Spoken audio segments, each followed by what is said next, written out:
కొన్ని చారిత్రక ఆధారాలు ఉన్నట్టయితే మాత్రం వాళ్ళకు తీసిన ఫోటోల్లో కొన్ని ఆధారాలు లభ్యమయ్యాయి.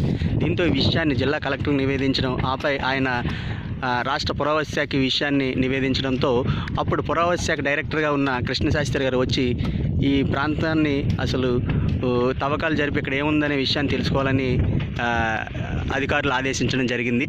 దీంతో ఈ కొండపై నిర్మిద్దాం అనుకున్న నేవల్ బేసు నేర్లవలసల ఎర్రమట్టి దెబ్బల పక్కన ఉన్న ప్రాంతానికి తరలించడంతో అక్కడ ఐఎన్ఎస్ కళింగన్ ఆ ప్రాంతంలో ఏర్పాటు చేయడం, తదుపరి ఇక్కడ తొట్లకొండ తవ్వకాలు చేసి, అదేవిధంగా దీనికి సమాంతరంగా ఉన్న తిమ్మాపురంలో బావుకొండపై కూడా తవ్వకాలు చేసి ఈ రెండు ప్రాంతాలను ప్రపంచ ప్రఖ్యాతమైన బౌద్ధారామాలుగా గుర్తించి వీటిని ఇప్పటివరకు అభివృద్ధి చేయడం జరిగింది.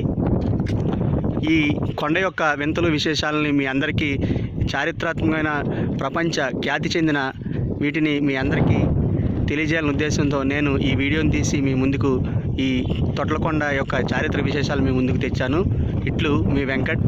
ధన్యవాదాలు, నమస్కారాలు.